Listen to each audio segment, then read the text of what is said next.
Look, I told you the story at the beginning of the lecture. I've been trying to solve a problem. And I've really done everything I can to try to solve that problem. And I've been talking about what I learned and who I learned it from for 30 years, you know, and that's had a positive impact, as far as I can tell, on the people to whom I've taught it. And so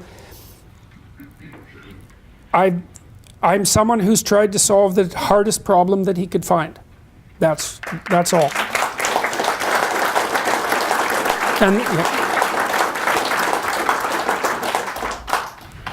Do you think individuals today should have a renewed relationship with religion and God to kind of rebuild the moral authority that you've talked about that's been lost? Absolutely. Yeah, I mean, I think the question was, do I think that modern people should have a renewed relationship with religion and God? It's like, yes, absolutely. But it has to be predicated on higher consciousness, so to speak. And I mean that very technically. So this is what happened. This is how our religious systems developed. I'll give you the very brief version. So if you look at the structure of a chimpanzee troop or a wolf pack, there's an ethic. And there has to be, because otherwise the wolves would tear each other apart, and so would the chimpanzees. So the chimpanzees, in their dominance hierarchy structures, learn how to act out as society, just like the wolves do. So here's a rule for a wolf. Wolf A wants to be top dog, and Wolf B wants to be top dog, and so they snarl at each other, and they puff out their fur, and they look big and ferocious, and they turn sideways to scare each other, and then one of them chickens out and rolls over and shows his neck.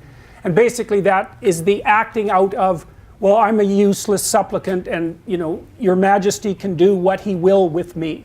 And then the proper wolf king says, yeah, well, I might need your useless carcass to haul down a moose tomorrow, so I could tear out your throat, but I won't. And then they both get up and go along in the pack. And so the reason I'm telling you that is because there's an ethic there. Here's another ethic among animals. So if you take juvenile male rats, they need to play. They need to engage in rough and tumble play, or they develop attention deficit disorder, by the way, which is quite interesting and something to think about. So if you take a juvenile rat and he knows he's going to be able to go in a space where he can play, he'll work to open a door to enter that space. So that's how you know he's motivated, because you can't ask him, because you can't speak rat, and neither can he. So you let the rat go in the play space, and you let another rat go in there of about the same age. Imagine one rat's 10% bigger than the other. So what happens first is the rats wrestle.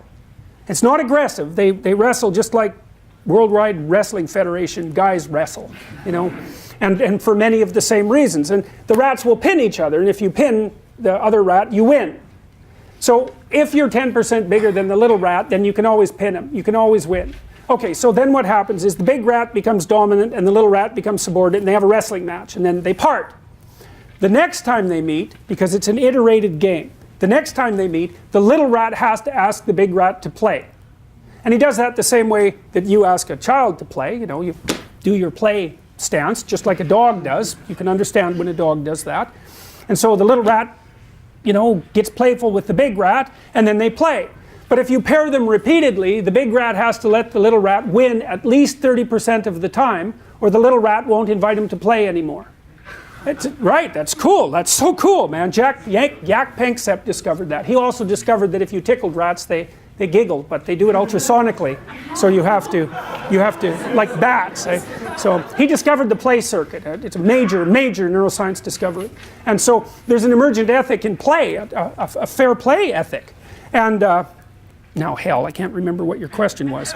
So what happens is that there's an ethic that emerges out of social interaction. And then, because human beings are conscious, we watch that ethic emerge, and then we start telling stories about it. We tell stories about the honorable person, and the honorable person who doesn't just win today's game, but wins it in a way that makes everyone invite him to play games infinitely into the future, right? So that makes you the meta player. That's what you're trying to be. And that's the hero who goes into the unknown, right? It's the person who acts in proper interactions with other people. It's truly an emergent. It's an emergent ethic. It's real. It's more real than anything else. We map that, and that's somehow associated with our consciousness. Well, we need to understand these sorts of things in order to put a biological structure underneath our religious thinking again, and to tie it into our scientific knowledge, and to become awake and aware of these sorts of things so that we can reestablish the foundation underneath our culture.